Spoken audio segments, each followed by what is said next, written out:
ಅಂತೀವಿ. ಸರಿನಾ? ಇದು ತಪ್ಪು ತಾನೆ?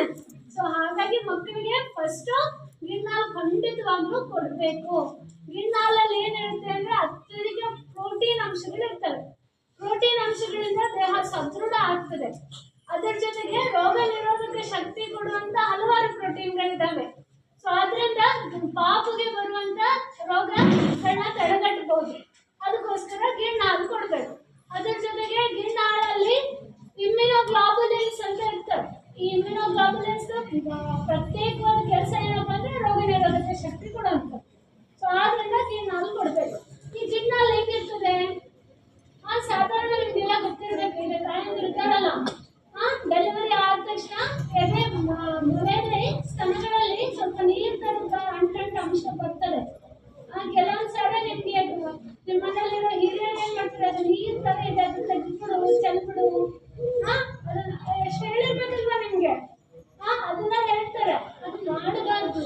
ಯಾಕಂದ್ರೆ ಈ ಪ್ರಭಾವ ಪದಾರ್ಥದಲ್ಲೇ ನಾವು ಇಷ್ಟೊತ್ತು ತನಕ ಏನ್ ಮಾತಾಡಿದ್ವಲ್ಲ, ಈ ಅಂಶಗಳು ಇರುವಂಥದ್ದು. ಅದನ್ನ ಮಗುಗೆ ಕೊಡಿಸ್ಬೇಕು. ಇದು ಎಷ್ಟು ದಿವಸ ಬರ್ತದೆ? ಸಾಧಾರಣ ಹುಟ್ಟಿದ ಮಗು ಹುಟ್ಟಿದ ದಿನದಿಂದ ಒಂದು ವಾರದಿಂದ ಒಂದು 10 ದಿನಗಳವರೆಗೆ ಈ ಗಿಣ್ಣಾಲು ಜಾಸ್ತಿಯಾಗಿ ಬರ್ತದೆ, ಉತ್ಪತ್ತಿ ಆಗ್ತದೆ. ಸೊ ಅಲ್ಲಿ ತನಕ ಇದನ್ನು ವಿಶೇಷವಾದ ಪೌಷ್ಟಿಕಾಂಶಗಳು ಮಗುಗೆ ಹೋಗ್ಬೇಕು. ಇನ್ನು 4 ಅಥವಾ 5 ಸಾಧಾರಣ 3 ದಿವಸ ಎದೆಹಾಲು ಸೆಕ್ರೇಷನ್ ಕಡಿಮೆ ಇರ್ತದೆ. ಆಯ್ತಾ? ಈ ಗಿಣ್ಣಾಲು ಪದಾರ್ಥನೇ ಬರುತ್ತೆ. ಸಾಧಾರಣ ಒಂದು ಮಗು 30 ರಿಂದ 120 ml ಹಾಲು ಬೇಕು ಒಂದು ವಾರದಲ್ಲಿ. ಅದಕ್ಕೆ ನಾರ್ಮಲ್ ಆಗಿ ಬೆಳವಣಿಗೆ ಆಗೋದಕ್ಕೆ ಇಷ್ಟು ಹಾಲು ಮಾಡುವಂತ ಕೆಲಸ ಈ ಗಿಣ್ಣು ಹಾಲು ಅಂತ ಏನ್ ಹೇಳಿದ್ವಲ್ಲ, ಅದು ಎಷ್ಟು ಸೆಕ್ರೆಟ್ ಆಗುತ್ತಪ್ಪ? ಮ್ಯಾಕ್ಸಿಮಮ್ ಅಂದ್ರೆ 10 ರಿಂದ 30 ml ತನಕ ಬರುತ್ತೆ ಒಂದು ದಿವಸಕ್ಕೆ. ಈ 30 ml 120 ml ಏನ್ ಕೆಲಸ ಮಾಡುತ್ತೆ ಆ ಕೆಲಸ ಮಾಡುತ್ತೆ. ಹಾಗಾದ್ರೆ ನಿಮ್ ಪಾಪ ಕೊಡ್ಬೇಕಾ ಬೇಡ್ವಾ? ಕೊಡ್ಬೇಕಲ್ವಾ? ಈಗೆಲ್ಲ ಕೇಳಿದಿರಲ್ವಾ, ಸಕ್ಕರೆ ಅಂಶ ಕಡಿಮೆ ಆಗಿ ಎಲ್ಲ ಎಚ್ಚರ ತಪ್ಪಿ ಬಿದ್ರು, ಆಯ್ತಾ, ಕಾಯಿಲೆ ಬಂತು ಎಲ್ಲ ಕೇಳಿದಿರಲ್ವಾ? ಈ ಚಿಕ್ಕ ಮಕ್ಕಳಿಗೂ ಸಕ್ಕರೆ ಅಂಶ ಕಾಯಿಲೆ ಕಡಿಮೆ ಆಗಿ ಕಾಯಿಲೆ ಬರುವಂತ ಅಂದ್ರೆ ಫಿಟ್ಸ್ ತರ ಬರುವಂತ ಸಾಧ್ಯತೆ ಇರ್ತದೆ. ಇದನ್ನೆಲ್ಲ ಪ್ರಿವೆಂಟ್ ಮಾಡುತ್ತೆ ನೀವು ಈ ಗಿಣ್ಣಾಲು ಕೊಡೋಕೆ ಶುರು ಮಾಡಿದ್ರೆ. ಗೊತ್ತಾಯ್ತಾ? ಆದ್ರಿಂದ ಫಸ್ಟ್ 3 ದಿವಸ ಅದು ಕಡಿಮೆ ಬಂದ್ರೂ ಪರವಾಗಿಲ್ಲ, ಒಂದು 2 ಸ್ಪೂನ್ ಬಂದ್ರೂ ಪರವಾಗಿಲ್ಲ. ಮತ್ತೆ ನೀವು ಯಾವ್ದು ಬೆಸ್ಟ್ ಸ್ವೀಟ್ ಏನಾದ್ರು ತಿಂದಿದ್ದೀರಾ? ನೆನಪಿದ್ಯಾ? ಯಾರಾದ್ರೂ ಹೇಳ್ತೀರಾ? ನಿಮ್ಗೆ ಗೊತ್ತಿರೋ ಹಾಗೆ ಬೆಸ್ಟ್ ಸ್ವೀಟ್ ಯಾವುದು? ಅತಿ ಉತ್ತಮವಾದಂತಹ ಸಿಹಿ ಪದಾರ್ಥ ಯಾವುದು?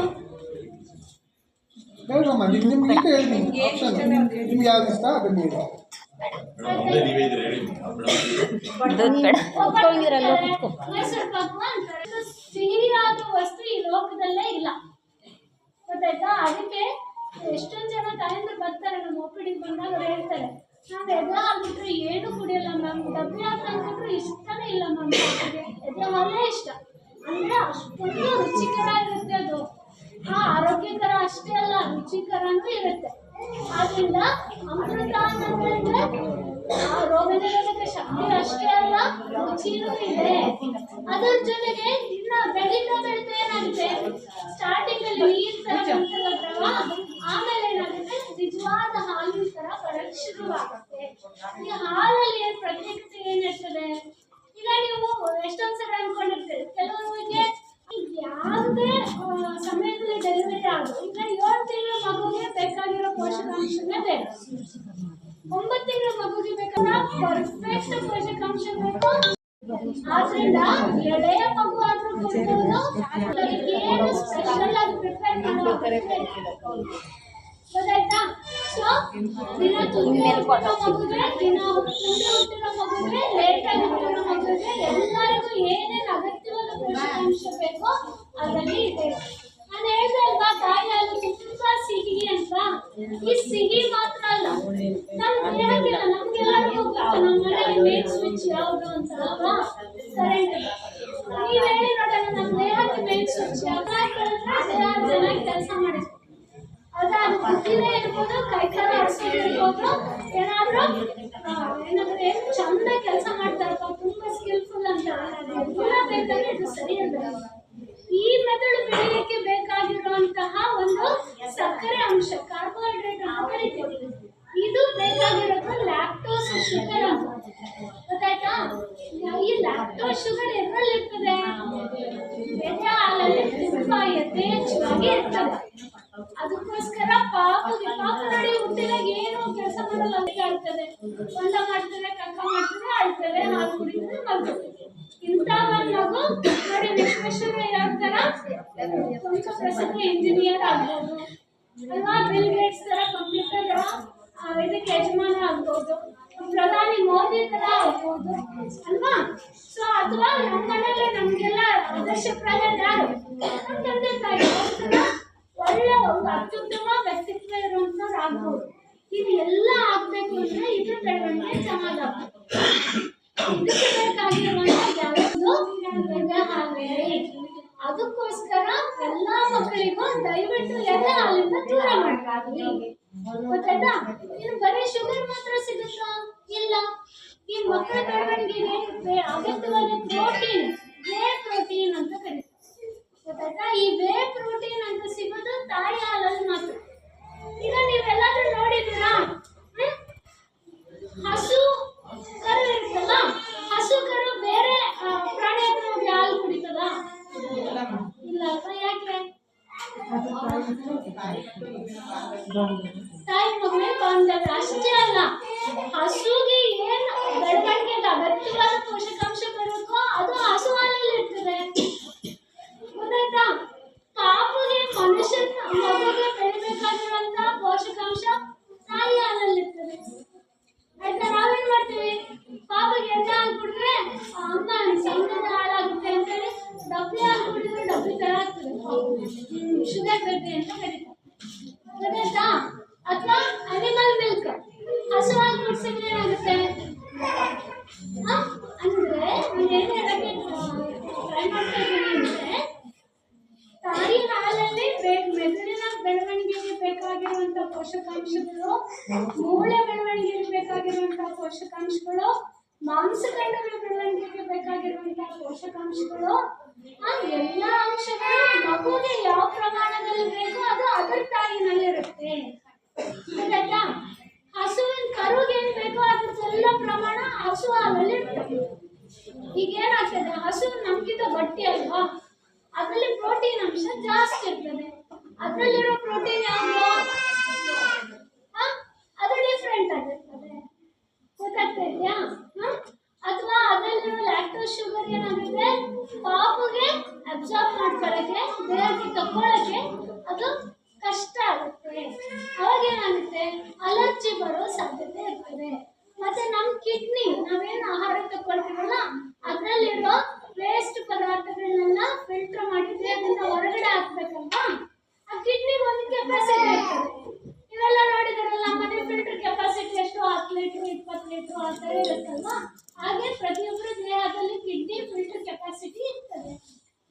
ಆಯ್ತಾ? ಆ ಕೆಪಾಸಿಟಿಗೆ ಮೀರಿದ ಅಂಶ ಕೌ ಹಾಲಲ್ಲಿ ಇರ್ತದೆ, ಹಸು ಹಾಲಲ್ಲಿ ಇರ್ತದೆ. ಗೊತ್ತಾಯ್ತಾ? ಅದರಿಂದ ಏನಾಗುತ್ತೆ, ಪಾಪುವಿನ ಕಿಡ್ನಿಗೆ ಪ್ರೆಷರ್ ಜಾಸ್ತಿ ಬೀಳ್ತದೆ, ಜಾಸ್ತಿ ಕೆಲಸ ಮಾಡ್ಬೇಕಾಗ್ತದೆ. ನಮ್ಮ ಪಾಪು ನಾವೇ ಸುಸ್ತು ಮಾಡ್ದಂಗಾಗುತ್ತೆ. ಅದಕ್ಕೋಸ್ಕರ ಸಾಧ್ಯವಾದಷ್ಟು ತಾಯಿ ಹಾಲು ಪಾಪು ಚೆಂದ, ಹಸಿರು ಹಾಲು ಕರು ಚೆಂದ. ತುಂಬಾ ಎಕ್ಸ್ಟ್ರೀಮ್ ಕಂಡೀಷನ್ಸ್ ಇರ್ತದೆ, ತಾಯಿ ಹಾಲು ಕೊಡಕ್ಕೆ ಆಗೋದೇ ಇಲ್ಲ ಅಂತ ಕಂಡೀಷನ್ ಅಲ್ಲಿ ನಾವು ಬೇರೆ ಹಾಲು ಹೇಳ್ತೀವಿ.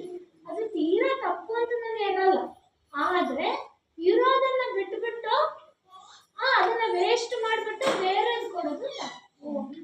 ಸಾಧ್ಯವಾದಷ್ಟು ಸಮಯ ನಾವು ಏನ್ ಮಾಡ್ಬೇಕು ಅಂದ್ರೆ, ತಾಯಿ ಹಾಲನ್ನ ಯಥೇಚ್ಛವಾಗಿ 6 ತಿಂಗಳ ತನಕ, ಪಾಪಗೆ ಏನು ಆಹಾರ ಬೇಕಾಗುತ್ತೆ 6 ತಿಂಗಳ ತನಕ ಅಷ್ಟೇ, ಬೇರೆ ಏನು ಬೇಕಾಗುತ್ತೆ.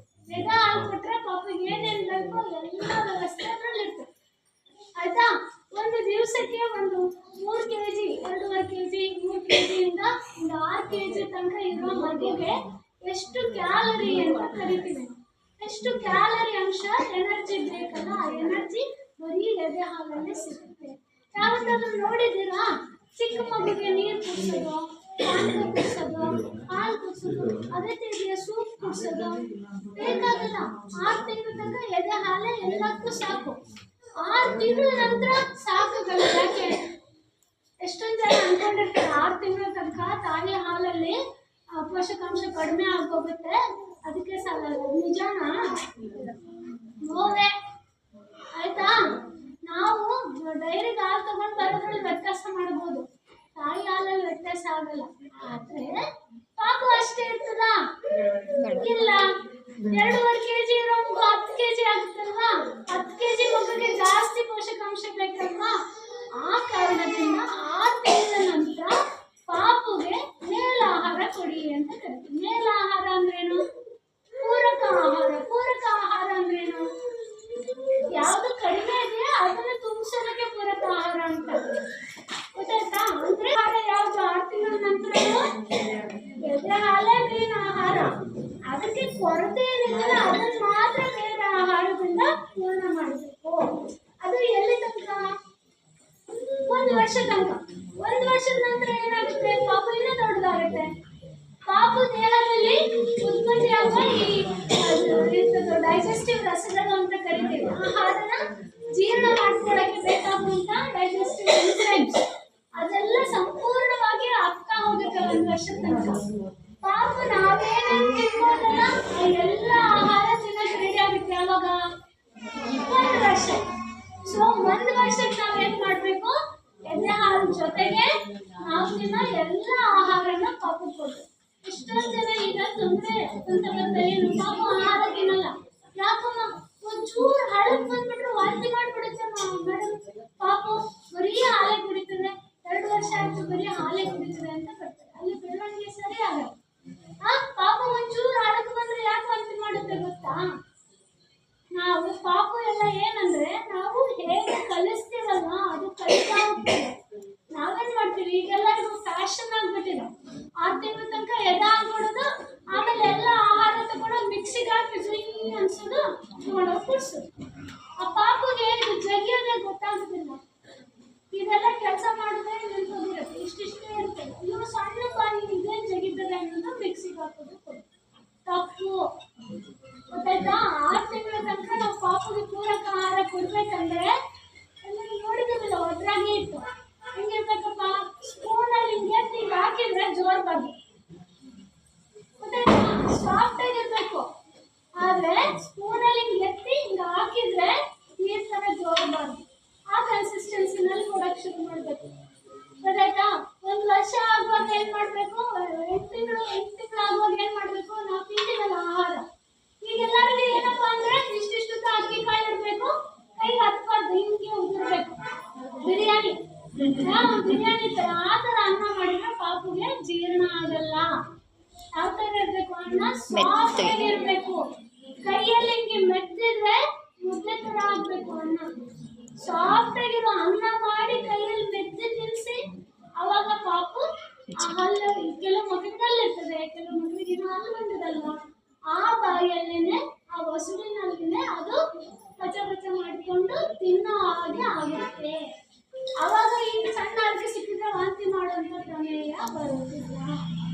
ಗೊತ್ತಾಯ್ತಾ? 6 ತಿಂಗಳ ತನಕ ಎದೆ ಹಾಲೇ ಶ್ರೇಷ್ಠ. 6 ತಿಂಗಳ ತನಕ ಏನ್ ಮಾಡ್ಬೋದು? ಪಾಪುಗೆ ಒಡ್ರಾಗಿ ಇಟ್ಟು ಸ್ಟಾರ್ಟ್ ಮಾಡ್ಬೋದು.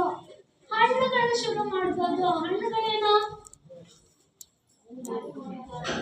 ಬಾಳೆಹಣ್ಣು ಬೆಸ್ಟ್. ಗೊತ್ತಾ? ದೇವರ ಪೂಜೆಗೆ ಬೆಸ್ಟ್ ಹಣ್ಣು ಯಾವುದು? ಬಾಳೆಹಣ್ಣು. ಪಾಪು ದೇವರು ತಾನೆ, ಚಿಕ್ಕ ಮಗು ದೇವರು ಅಂತಾನೆ ಅಂದಿರೋದ್ನ ನಾವು. ಸೊ ಬೆಸ್ಟ್ ಹಣ್ಣು ಯಾವ್ದಂದ್ರೆ ಬಾಳೆಹಣ್ಣು. ಯಾವ ಬಾಳೆಹಣ್ಣು ಕೊಡ್ತೀರಾ? ಬಾಳೆಹಣ್ಣು, ಚುಕ್ಕೆ ಬಾಳೆಹಣ್ಣು, ಏಲಕ್ಕಿ ಬಾಳೆಹಣ್ಣು. ಅಥವಾ ಈ ಕಡೆ ಸಿಗಲ್ಲ, ರಸಬಾಳೆಹಣ್ಣು ಅಂತ ಸಿಗತ್ತೆ, ಚಿಕ್ಕದು ಗುಂಡು ಇರ್ತದೆ, ಅದು ಬೆಸ್ಟ್. ಯಾಕಪ್ಪ? 6 ತಿಂಗಳ ನಂತರ ಮಕ್ಕಳಲ್ಲಿ ಏನಾಗುತ್ತೆ? ಕಬ್ಬಿಣಾಂಶ ಕಡಿಮೆ ಆಗುತ್ತೆ. ಕಬ್ಬಿಣಾಂಶ ಜಾಸ್ತಿ ಒಂದು ಕೊಡ್ಬೇಕು. ಅದಕ್ಕೆ ರಾಗಿ ಹಿಟ್ಟು, ಬಾಳೆಹಣ್ಣು, ಗೊತ್ತಾಯ್ತಾ? ಒಣ ದ್ರಾಕ್ಷಿ, ಆಯ್ತಾ? ಈ ಥರದ ಆಹಾರಗಳನ್ನ ಪಾಪುಗೆ. ಅದ್ರ ನಂತರ ಎಲ್ಲ ಹಣ್ಣುಗಳನ್ನ ಕೊಡಕ್ಕೆ ಶುರು ಮಾಡ್ಬೋದು. ಆಮೇಲೆ ಬಾಕಿ ಹಣ್ಣುಗಳು ಚೆನ್ನಾಗಿಲ್ವಾ? ಅದು ಚೆನ್ನಾಗಿದೆ. ಆಯ್ತಾ? ಒಂದೊಂದನ್ನೇ ನಾವು ನಿಧಾನವಾಗಿ ಕ್ರಮವಾಗಿ ಪಾಪುಗೆ ಕೊಡಕ್ಕೆ ಶುರು ಮಾಡ್ಬೇಕು. ಇನ್ನ ಈ ಕೆಲವೊಂದು ಏನ್ ಹೇಳ್ತಾರೆ ಅಧ್ಯಯನಗಳ ಅಂಕಿ ಅಂಶ ಹೇಳ್ಬೇಕಂದ್ರೆ, ಎದೆ ಹಾಲು ಕುಡಿದ ಬೆಳೆದಿರೋ ಮಕ್ಕಳಲ್ಲಿ ಈ ವಾಂತಿ ಭೇದಿ ಕೇಳಿದ್ದೀರಾ? ಹಿಂದಿನ ಕಾಲದಲ್ಲಿ ವಾಂತಿ ಭೇದಿಯಿಂದ ಎಷ್ಟೊಂದು ಜನ ಮಕ್ಕಳು ಸತ್ತೋಗ್ತಾ ಇದ್ರು. ನೆನ್ಪಿಲ್ಲ? ಮುಂದೆ ಹಳೆ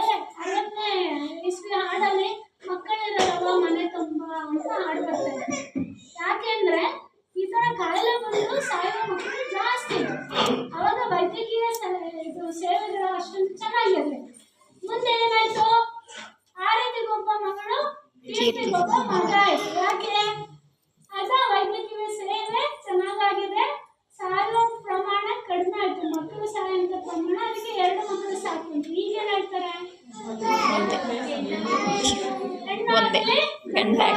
ಒಂದೇ ಮಗು ಸಾಕು ಅಂತಾರಲ್ವಾ. ಸೊ ಯಾಕಂದ್ರೆ ಅಷ್ಟೊಂದು ನಮ್ಮಲ್ಲಿ ಮುಂದುವರೆದಿದೆ ವಿಜ್ಞಾನ, ವೈದ್ಯಕೀಯ ಸೇವೆಗಳು ಅಷ್ಟೊಂದು ಮುಂದುವರೆದಿದೆ. ಹಾಗಂತ ಏನಾಗುತ್ತೆ, ಸೊ ಈ ಮಕ್ಕಳಿಗೆ ಬರೀ ವೈದ್ಯಕೀಯ ಇದರಿಂದ ಮಾತ್ರ ರೋಗಗಳನ್ನು ತಡೆಗಟ್ಟುತ್ತೆ ಅಂತ ಹೇಳಿದ್ರೆ 50% ಕಾಯಿಲೆಗಳು ಎದೆ ಹಾಲು ಚೆನ್ನಾಗಿ ಕೊಟ್ರೇನೆ ಬರಲ್ಲ ಮಕ್ಕಳಿಗೆ. ಯಾವುದೋ ಕಾಯಿಲೆಗಳೆಲ್ಲ ವಾಂತಿ ಬೇರೆ ನಾನು ಹೇಳಿದ್ನಲ್ಲ, ಎಸ್ಟರ್ ಇಯರ್ಸ್ ಅಲ್ಲಿ ಹಿಂದಿನ ಕಾಲದಲ್ಲಿ ಹೈಯೆಸ್ಟ್ ಮಕ್ಕಳಿಗಿಲ್ಲ ಯಾರಪ್ಪ ಅಂದ್ರೆ ವಾಂತಿ ಬೇರೆ. ನಾವು ಹೇಳ್ತೀನಲ್ಲ, ಎಂಥದ್ದು ದೆವ್ವಭೂತ ಬರ್ತದೆ, ಪಾಪನ ಎತ್ಕೊಂಡು ಹೋಗ್ತದೆ, ತಿಂದಾಕ್ಬಿಡುತ್ತೆ, ಆ ಥರ ದೆವ್ವಭೂತ ಥರ ಬರ್ತಾ ಇತ್ತು ವಾಂತಿ ಬೇರೆ ಅನ್ನೋದು. ಅಷ್ಟು ಪಿಡುಗಾಗಿ ಬರ್ತಾ ಇತ್ತು. ಈಗ ಏನಂದ್ರೆ ಎದೆ ಹಾಲು ಎಕ್ಸ್ಕ್ಲೂಸಿವ್ಲಿ ಎದೆ ಹಾಲು ಕುಡಿಯೋ ಮಕ್ಕಳಲ್ಲಿ ಶೇಕಡ ಆಲ್ಮೋಸ್ಟ್ 10% ಮಕ್ಕಳು ಎದೆ ಹಾಲಿಂದ ವಾಂತಿ ಬೇರೆ ಅಂದ್ರೆ ಸಾಯೋರ್ನ ಎದೆ ಹಾಲು 10% ಮಕ್ಕಳು ಬರೀ ಎದೆ ಹಾಲು ಕುಡಿಸೋದ್ರಿಂದ ತಡೆಗಟ್ಟಬಹುದು. ಗೊತ್ತಾಯ್ತಾ? ಅದೇ ತರ ಇಷ್ಟ್ಯಾಕು ಉಸಿರಾಟದ ತೊಂದರೆ, ನ್ಯೂಮೋನಿಯಾ, ಗೊತ್ತಾಯ್ತಾ? ಒಂದು 7ರಿಂದ 13% ಮಕ್ಕಳಲ್ಲಿ ಇದೆಲ್ಲ ಕಾಯಿಲೆ ಎದೆ ಹಾಲು ಕುಡಿಸೋದ್ರಿಂದ ತಡೆಗಟ್ಟಬಹುದು. ಗೊತ್ತಾಯ್ತಾ? ಅದೇ ತರ ಗೊತ್ತಾ, ಅಟ್ರೋಫಿಕ್ ಡರ್ಮಟೈಟಿಸ್ ಅಂತ ಕರೀತಾರೆ. ಇದು ಎಲ್ಲ ಕೂಡ ತುಂಬಾ ಎಷ್ಟು ಪರ್ಸೆಂಟ್ 24% ವರೆಗೂ ನಾವು ಈ ಅಟ್ರೋಫಿಕ್ ಡರ್ಮಟೈಟಿಸ್ ಮಕ್ಕಳಿಗೆ ಕಾಣಿಸ್ಕೊಳ್ಳೋದನ್ನ ತಡೆಗಟ್ಟಬಹುದು. ಗೊತ್ತಾಯ್ತಾ? ಇನ್ನ ನೀವು ಗಮನಿಸಿದ್ದೀರಾ, ಜಗತ್ತಲ್ಲೆಲ್ಲ ಇಸ್ರೇಲಿ ಜನಗಳನ್ನ ಬಿಟ್ರೆ, ಜೂವಿಶ್ ಪೀಪಲ್ ನ ಬಿಟ್ರೆ ಜಾಸ್ತಿ ಬುದ್ಧಿವಂತಿಕೆ ಇರೋದು ಯಾರಿಗೆ?